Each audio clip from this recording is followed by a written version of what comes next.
Sabe aquela sensação de que a nossa própria mente às vezes parece jogar contra a gente?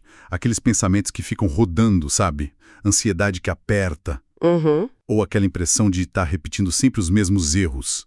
Parece uma batalha interna, né? Um lugar meio caótico aqui dentro. Pois é uma luta constante para muita gente. E é justamente nesse território mental que a gente vai mergulhar hoje. A nossa análise aqui se baseia em alguns trechos selecionados de um livro bem conhecido sobre isso, Campo de Batalha da Mente, da Joyce Meyer. Isso mesmo. Um livro que oferece uma visão bem particular sobre como lidar com essas batalhas internas. Exato. E o nosso objetivo aqui, assim, é explorar as ideias centrais que esses trechos que a gente recebeu apresentam, né? Certo. A gente vai investigar a fundo essa noção de que a mente é tipo um palco principal para batalhas espirituais. E como, na visão da autora, alinhar os pensamentos com certos princípios, no caso bíblicos, seria o caminho para encontrar mais liberdade, mais paz. Entendi. Mas é bom reforçar, a nossa conversa hoje vai ser estritamente sobre o conteúdo desses trechos específicos, tá? O que está ali no papel. Combinado. Então, vamos começar por essa ideia mais fundamental que a fonte traz. A mente como esse campo de batalha decisivo. O texto até menciona uma passagem bíblica, Efésios 6:12, para reforçar que a luta maior não seria contra pessoas, mas contra forças espirituais que atuam principalmente. Onde? Na nossa mente. É uma metáfora bem forte. E dentro dessa batalha, a autora introduz um conceito interessante, o de fortalezas mentais. Fortalezas. Isso! Ela se baseia em outra passagem, 2 Coríntios 10, que fala sobre demolir raciocínios, argumentos que se opõem a Deus. Essas fortalezas seriam, então, padrões de pensamento negativo, sabe? Crenças limitantes que se consolidaram com o tempo. Ah, tá. Muitas vezes alimentadas por enganos ou experiências passadas. A fonte atribui a origem dessas mentiras ao que ela chama de inimigo, ou Satanás, citando aquela ideia de João 8, que ele seria o pai da mentira. E como que isso funciona na prática? O livro dá um exemplo, né? De um casal, Maria e João. Isso, esse exemplo é bem claro. As experiências de infância deles, tipo um pai dominador para ela, uma mãe crítica e rejeição para ele, teriam construído essas tais fortalezas. Exatamente. E mesmo anos depois, já buscando uma vida diferente, com fé e tudo mais, esses padrões antigos continuavam lá, sabotando o relacionamento, o bem-estar deles. Fica bem clara a ideia de que o pensamento vem antes e direciona a ação, né? Totalmente. O pensamento molda a coisa toda. E aí, se a mente é o campo de batalha e existem essas fortalezas, qual seria a estratégia para vencer? Boa pergunta. A fonte propõe o uso do que ela chama de armas espirituais. A principal delas seria a palavra de Deus, entendida ali como os ensinamentos bíblicos, né? Certo, estudar, ler. Isso, absorvida por estudo, leitura, ouvindo pregação, enfim. A ideia central ligada a João 8 é que conhecer e praticar a verdade é o que liberta. É o que derruba essas muralhas mentais. Faz sentido. Oração e louvor também são citados como ferramentas importantes nesse processo. Não é só ler passivamente, mas permanecer na palavra até que ela realmente mude a perspectiva interna da pessoa. Isso leva a outro ponto que os trechos batem bastante na tecla. A importância vital do pensamento correto. Tem aquela citação de Provérbios 23, né? Porque como imagina em sua alma, assim ele é. Clássica essa. A ideia é que o que a gente pensa tem um poder imenso de moldar quem somos e como a gente vive. Parece até meio óbvio, mas a fonte insiste muito. Não dá para ter uma vida boa com uma mente focada no negativo. Sim, e o texto faz uma distinção bem clara, usando a linguagem lá de Romanos 8, entre ter a mente voltada para a carne ou para o espírito. Mente da carne e mente do espírito. Como assim? Pensamentos carnais seriam esses negativos, desalinhados com a fé, que acabam gerando frustração, derrota, sabe? Por outro lado, ter a mente alinhada com o espírito, segundo o texto, traria vida e paz. Entendi. Portanto, renovar a mente não é só uma sugestão legal, É apresentado como uma necessidade vital para quem busca essa vida espiritual mais plena. A autora até usa uma analogia bem direta, né? Pensar errado é como ter a conta bancária no vermelho o tempo todo. Exato. Exige uma ação, uma mudança de rota urgente. E ela também frisa que não é uma luta para se vencer sozinho. Cita Zacarias 4, não por força nem por poder, mas pelo meu espírito. Isso indica a necessidade de buscar ajuda divina nesse processo todo. Fundamental. E essa mudança não é mágica, né? É um processo. A fonte encoraja muito a persistência.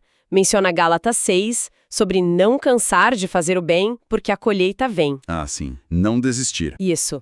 A ideia é que a transformação é gradual, pouco a pouco, como diz outro trecho lá de Isaías.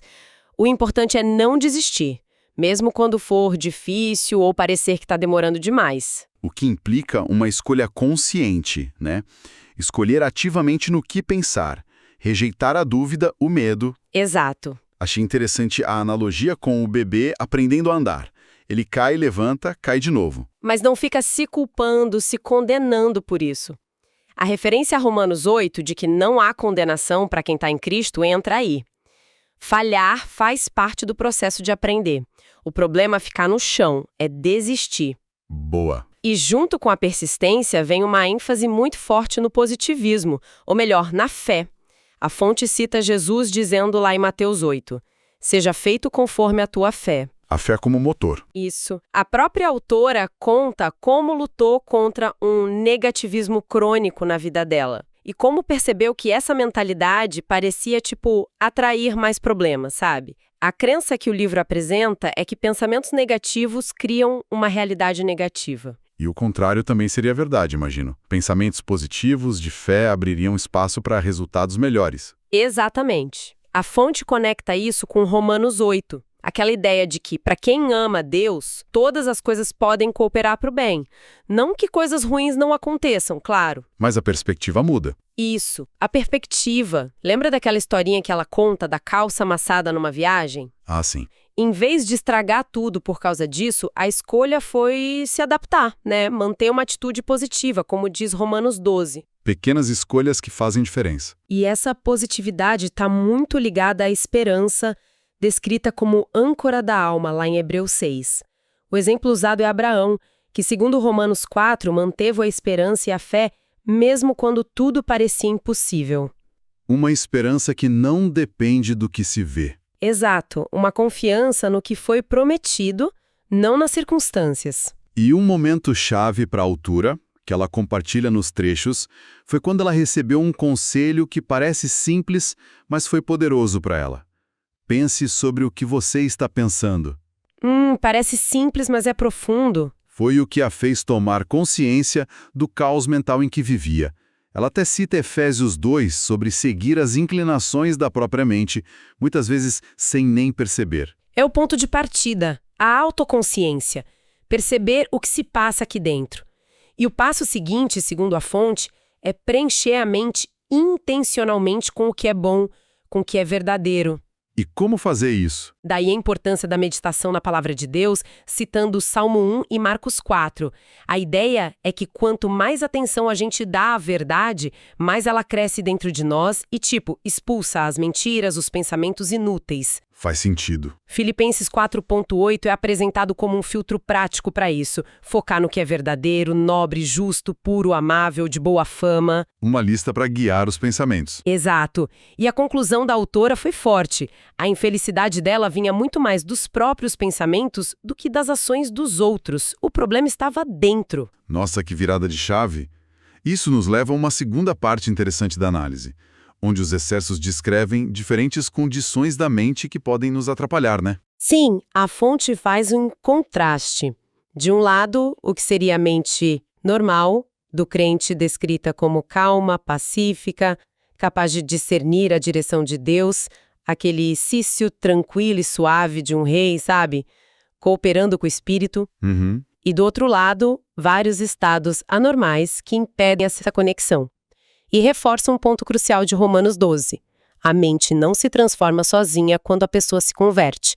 Ela precisa ser ativamente renovada, não é automático. Entendi, precisa de trabalho. E quais seriam alguns exemplos dessas condições que nos tiram dessa normalidade. Lembro de mencionarem a mente divagante? Sim, aquela dificuldade de focar, né? Que exige disciplina, como diz Eclesiastes. Mas talvez duas que causem bastante estrago sejam a confusão e a ansiedade, né? Ah, com certeza. A mente confusa, abordada no capítulo 10 dos Excertos, é associada não só à dúvida, mas também a uma coisa chamada racionalização. Racionalização. Explica melhor. Sabe quando a gente sente que deve fazer algo? Talvez algo que Deus está mostrando, mas aí a nossa lógica começa a criar 1000 motivos para não fazer? Ah, mas não é bem assim. Ah, mas agora não dá. Ah, mas tem isso e aquilo. Ah, sim. Criar desculpas lógicas. Exatamente. A fonte usa Tiago 1 para mostrar como a dúvida impede de receber sabedoria e Provérbios 3 como um alerta para não confiarmos demais na nossa própria compreensão em detrimento da direção divina. A autora até conta um caso pessoal com vestido vermelho. O vestido vermelho. Que ela sentiu que deveria dar para alguém, mas a mente dela arranjou várias desculpas lógicas para evitar a obediência. A razão bloqueou a ação que ela sentiu ser a correta. Caramba! Faz sentido. A razão pode ser uma ferramenta incrível, mas também pode ser usada para justificar o medo ou a falta de fé. E a outra condição que a gente mencionou, a ansiosa e preocupada, essa pega muita gente. Nossa, demais. É o capítulo 12. A fonte a descreve como inútil e destruidora da paz, baseando-se nos ensinamentos de Jesus lá em Mateus 6, sobre não viver ansioso pelo amanhã. A instrução prática vem de 1 Pedro 5, lançar sobre Deus toda a ansiedade. Lançar sobre ele. Mas é fácil falar. Não é mesmo? Mas um ponto interessante que o texto levanta é que esse descanso que a fé proporciona não significa a ausência de problemas, de tempestades. É uma paz que funciona durante a tempestade. Uma paz apesar das circunstâncias. Exato. A autora compartilha a própria luta dela contra preocupações financeiras para ilustrar isso, como ela teve que aprender a confiar mesmo sem ver a solução na hora. Entendi. Além dessas, os trechos mencionam rapidamente outras condições, como a mente julgadora, a descrente, a passiva. Mas acho que a confuseira, a racionalizadora e a ansiosa já dão uma boa ideia do tipo de batalha que a fonte descreve, né? Sem dúvida. Dão uma ótima amostra. E depois de apontar esses problemas todos, a fonte apresenta o que seria a solução ideal. Operar na mente de Cristo. Mente de Cristo. O que isso significa? A referência é a 1 Coríntios 2, que afirma que os crentes têm essa mente. A questão seria escolher ativá-la, escolher pensar como Cristo pensaria. E como seria essa mente de Cristo na prática, segundo os trechos que a gente analisou? Bom, o capítulo 15 dos Excertos a descreve como uma mente, antes de tudo, positiva. Focada em Deus e na sua palavra, consciente da justiça que recebeu pela fé e não obcecada por pecado ou falhas passadas, sabe? Uhum. Uma mente que encoraja os outros, que é grata, humilde e que está sempre meditando na palavra. O Salmo 143 é usado como exemplo de como ativar essa mente para sair de um estado de depressão. Como assim? O salmista ali, mesmo na angústia, ele escolhe lembrar das obras de Deus, louvar, pedir ajuda, ouvir a direção divina. São passos ativos para mudar o foco mental. Entendi. É uma escolha ativa. Totalmente. E a meditação constante na palavra, como em Josué 1 e Salmo 1, é vista como chave para a prosperidade, para ter sucesso nos caminhos e até para a saúde física, segundo Provérbios 4.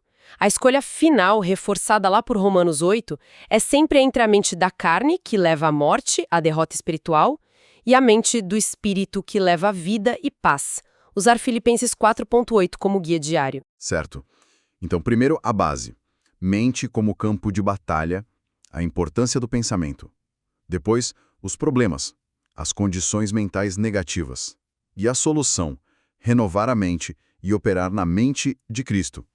Isso nos leva à terceira e última parte da análise. Isso, que são as chamadas mentalidades do deserto. Aqui a analogia central é bem forte. A história dos israelitas no Antigo Testamento. Ah, caminhada no deserto. Exato. Segundo Deuteronômio 1, eles levaram 40 anos para fazer uma viagem que poderia durar só 11 dias. Por quê? A fonte argumenta que foi por causa das mentalidades erradas deles. Que tipo de mentalidade? Reclamação, incredulidade, medo, teimosia. Isso os prendeu num ciclo vicioso no deserto, impedindo que chegassem à Terra Prometida, que no livro simboliza a vida de vitória, de paz, o propósito que Deus teria para eles. A frase "tempo bastante vocês ficaram neste monte" é usada como um chamado para romper com esses padrões. É uma imagem forte mesmo, essa de ficar rodando em círculos por causa da forma de pensar. Quais exemplos dessas mentalidades de deserto os trechos destacam mais? São várias detalhadas ali, mas podemos focar em 2 ou 3 que são bem representativas, acho. Uma delas, do capítulo 16, é a mentalidade de que meu futuro é determinado pelo meu passado e presente. Ah, essa é clássica. Achar que não tem mais jeito. Exatamente. Aquela crença de que estamos presos às nossas experiências ruins, que não há mudança ou cura possível. A fonte contrapõe isso com a missão de Jesus descrita em Lucas 4, libertar os cativos, curar os de coração ferido. A própria autora conta que precisou lutar muito contra essa mentalidade por causa de um passado de abusos. Entendo. É aquela sensação de eu sou assim mesmo, não tem conserto. E qual outra mentalidade o livro aponta como sendo de deserto? Outra bem comum, do capítulo 17, é a de alguém faça isso por mim. Eu não quero assumir a responsabilidade. A terceirização da culpa ou da ação? Isso. É a tendência de culpar os outros, as circunstâncias ou até esperar que Deus resolva tudo magicamente, sem que a gente precise agir, se esforçar, usar os dons que recebeu. A fonte enfatiza a importância da responsabilidade pessoal. Lembra da parábola dos talentos? Sim, de usar o que foi dado. Exato. E faz uma distinção interessante. A Bíblia diz para lançar sobre Deus a nossa ansiedade e o peso da preocupação, como em 1 Pedro 5. Mas não para lançar a nossa responsabilidade. Essa diferenciação é crucial. Assumir a própria parte. Totalmente. E tem outras também, né? O livro fala sobre a mentalidade de viver reclamando de tudo, capítulo 19. Ah, a murmuração, que também prendeu os israelitas, né? Exatamente. A fonte liga isso a 1 Coríntios 10. Ou a mentalidade de se sentir indigno das bênçãos de Deus, capítulo 23. Como se a gente precisasse merecer a graça, em vez de recebê-la como filho, como herdeiro. E a de dar desculpas para tudo sem encarar a verdade sobre si mesmo, capítulo 21. Essa também. Ou a teimosia, o vou fazer do meu jeito, capítulo 25, que é rebeldia contra a direção de Deus. O fio condutor de todas elas é que são padrões de pensamento que, segundo a autora, nos mantêm presos no deserto. Impedindo o progresso. Impedindo de viver a vida plena que ela acredita ser o plano original. Essas mentalidades são como variações daquelas fortalezas que a gente falou lá no começo. Ok, acho que conseguimos ter uma visão bem clara das ideias centrais apresentadas nesses excertos, né? Recapitulando um pouco, a perspectiva aqui é que a mente é de fato um campo de batalha decisivo. Nossos pensamentos não são só pensamentos, eles têm poder. Muito poder de construir nossa realidade interna, direcionar nossas ações e, no fim das contas, definir a qualidade da nossa vida espiritual e emocional. E a chave para a mudança, segundo a fonte, está nesse processo ativo, contínuo de renovar a mente. Não é algo que acontece uma vez só. Exatamente. E essa renovação envolve várias frentes que a gente viu. Primeiro, identificar e depois demolir essas fortalezas, essas mentalidades de deserto. Segundo, escolher conscientemente pensamentos alinhados com a verdade bíblica, usar Filipenses 4.8 como um guia mesmo. Certo. Terceiro, cultivar uma atitude de fé e esperança, mesmo quando as coisas estão difíceis. Ser persistente, não desistir. Quarto, assumir a responsabilidade pessoal pelas nossas escolhas e ações. E quinto, praticar a gratidão e rejeitar ativamente a negatividade, a dúvida, a preocupação inútil. É um trabalho constante de vigilância e escolha. Sem dúvida. Um trabalho que exige esforço, disciplina. Mas com a promessa, segundo o livro, de uma recompensa grande. Mais paz interior, mais liberdade e a capacidade de viver o propósito que se acredita ter. E essa exploração toda nos deixa, talvez, com uma questão para refletir. Algo que podemos tirar diretamente dessas ideias que a gente analisou hoje. Qual seria? Pensando nesses conceitos de fortalezas mentais e mentalidades de deserto que a fonte descreve, qual padrão de pensamento recorrente talvez esteja, neste exato momento, funcionando como um obstáculo pessoal? Algo que esteja impedindo o avanço em alguma área da vida. Uma autoanálise necessária. E aí, olhando para as estratégias sugeridas nos trechos, pensar sobre o que pensa, usar a palavra, escolher a fé, assumir responsabilidade, qual poderia ser um primeiro passo prático, bem concreto, para começar a desafiar e substituir esse padrão específico que foi identificado? Uma pergunta que realmente vale a pena levar conosco, para pensar depois. Com isso, então, a gente encerra nossa análise aprofundada dos excertos selecionados de Campo de Batalha da Mente por hoje.